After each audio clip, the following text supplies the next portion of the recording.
The dislike around Pete Hegseth is mounting. Looks to be real trouble for Hegseth. There is word out of the White House that there is more and more buzz because of this signal chat issue.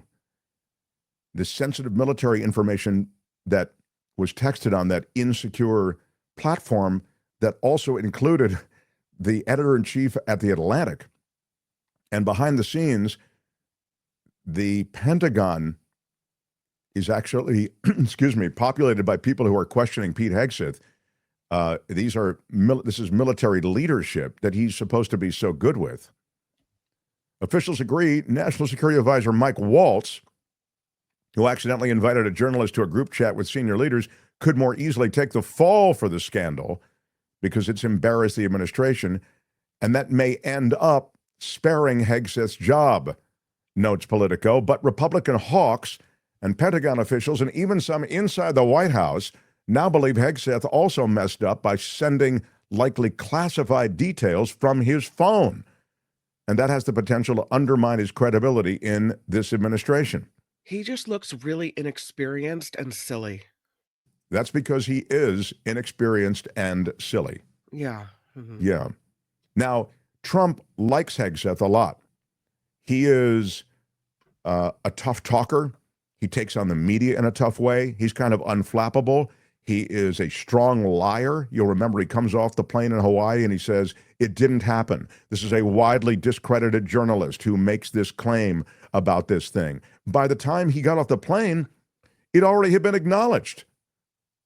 It already had been acknowledged as having happened, this signal chat thing, by the National Security Administration. So you're both out of touch and you're leaning into this lie that we all know is a lie because we're just watching the fact that the administration's already acknowledged that it happened. So then he changed his story, right? And he just continued to change his story. The next change, of course, was, well, there was nothing of an operational nature on there. This guy says that there were a bunch of operational details on there, and there weren't. Well, so that sort of forced the hand of the reporter to then reveal all of these operational details. So he continues to take on water. I said Waltz would lose his job. I don't know if anybody loses their job in this administration because they are without shame and they don't like to fold under the pressure of a controversy, certainly. So it may not happen. If they have someone loses their job, would it be like Trump admitting that he got it wrong? That's kind of what I'm getting at. So I think that that may be the thing that ultimately down and right. Come on. Yeah.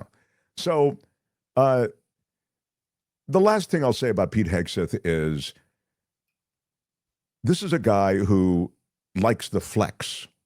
He likes to peacock about stuff. He's really about being, head of the DOD, right? He runs the military. He's got the tattoos that, reflect this Christo-fascist kind of vision of nationalist vision of America. And I just think that he wants to put it on display. And in that way, it doesn't surprise me that he is out there with, I don't have the stuff in front of me, but stand by, everything in position, the NQ-9s are in flight, targets already lined up. It's a way he's peacocking. And there'll, I think, be more of this. And Kim is right when she talks about the fact that people see him as inexperienced because he is. I mean, he's really a wildly inexperienced guy running a truly immense organization. He ran a charity into the ground so badly that they had to remove him. The board of the charity removed him from power. And I have no doubt that this guy is an accident waiting to happen. We've seen one of them, and we're lucky there wasn't more a sacrifice. I'm talking about American lives, pilots. And by the way, when they talk about, and he talks about repeatedly, and this is sort of a GOP talking point now, it was such a successful mission. No one wants to talk about what a successful mission it was. I don't know that it was a successful mission. I don't believe anything these guys say. I mean, why was it a successful mission? Because you said so? And you also said that the Atlantic report was complete BS. Turned out to be completely accurate. So I'm reading more and more from those in the military and those across government who say if they ever did anything like this, they would be fired. I mean, it would be summarily fired same day. Yet all of these guys around Trump, all of these guys who are in the constellation of suck-ups to Donald Trump, they get a pass. So that's the situation with Pete Hegseth, though. He's taking on a lot of water. And what's also being noticed, last thing, is that he's making more and more mistakes like this, and it's going to overshadow everything else when it comes to Pete Hegseth. In the end, I don't think he can survive. Here it is. This episode threatens to overshadow his first big trip to the Indo-Pacific. It follows other prominent stumbles, including a walkback of his February remarks about Ukraine war negotiations in Brussels and an ill-fated effort to send thousands of detained migrants to Guantanamo Bay. Now, dozens of Democratic lawmakers are calling for Hegseth's resignation. Grassroots campaigns have sprouted up on progressive websites to investigate him.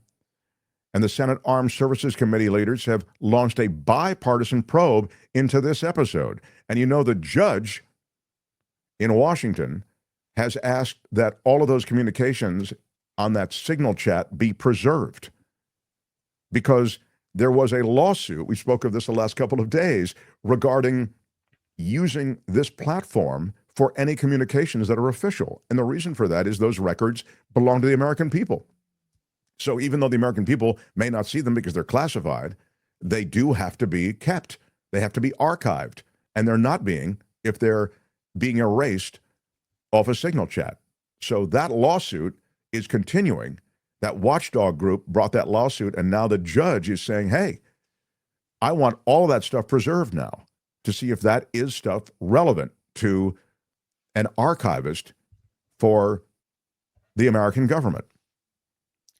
Did you hear also the new, you know, kind of renewed focus on security has other media outlets looking at other ways that the Trump administration is falling short on securing information? And Der Spiegel, I think that's a German media outlet, they were able to recover phone numbers, email addresses, in some cases passwords for accounts belonging to Mike Waltz, the National Security Advisor, Defense Secretary Pete Hegseth, Director of National Intelligence Tulsi Gabbard, all from commercial databases and password leaks that are available online.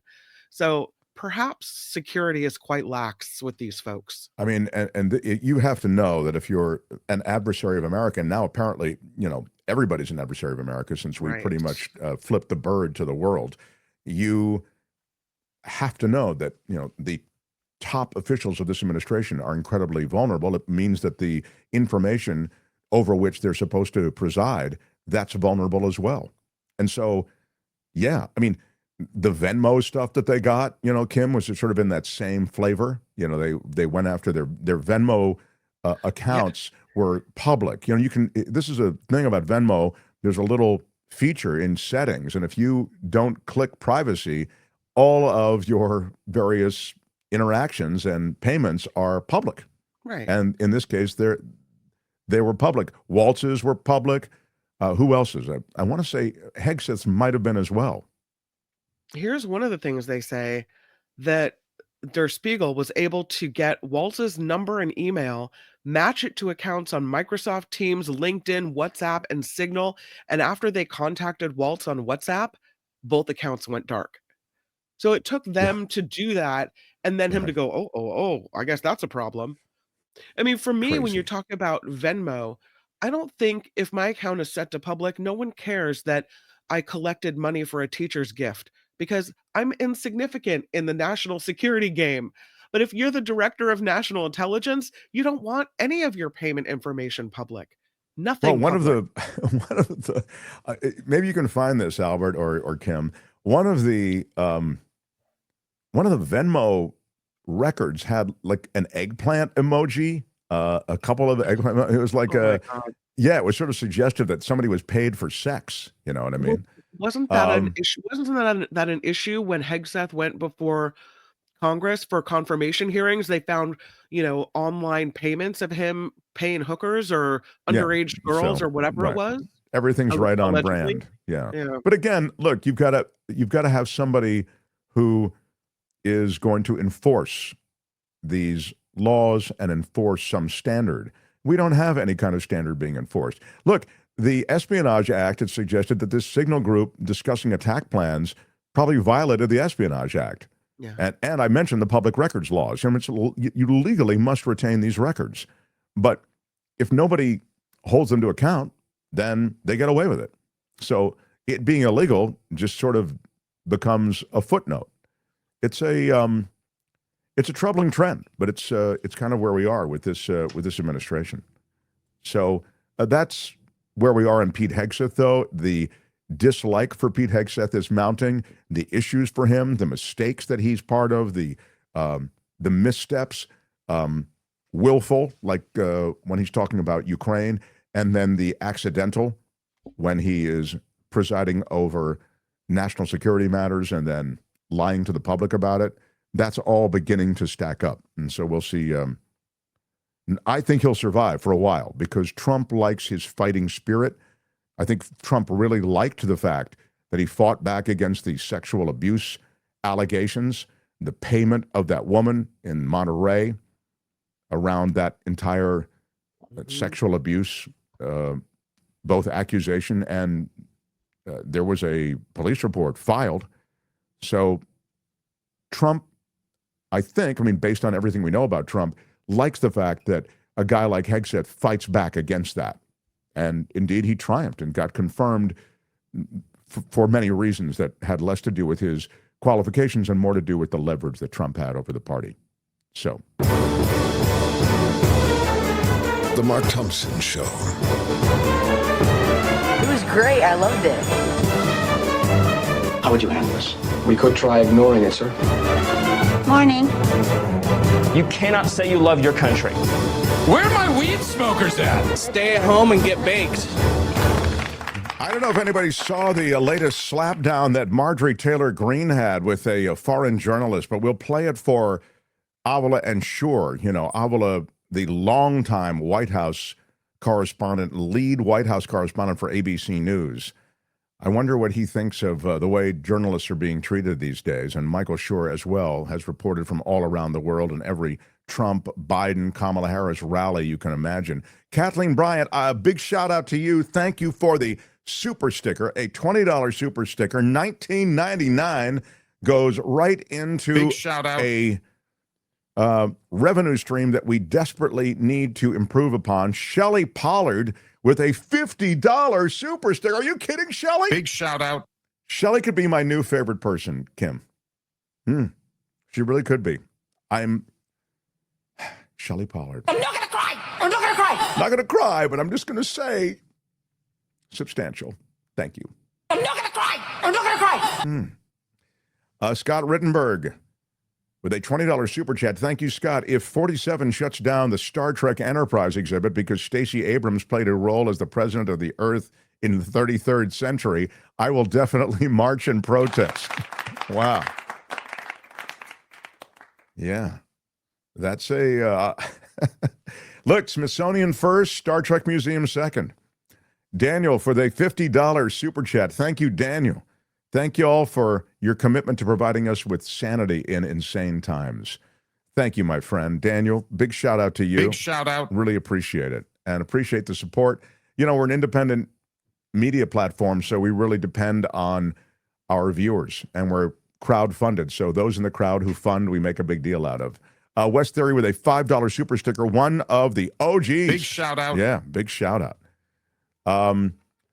What is wrong with you? Another excellent drop from Kim. Oh, did she say that this morning? What is wrong with you? You're right. Yes, she said it in the first half hour. So Trevor, if Trevor Starr in Hollywood can isolate that and send it to me, We will include it. What is wrong with you? Absolutely terrific. Great catch. Who caught that?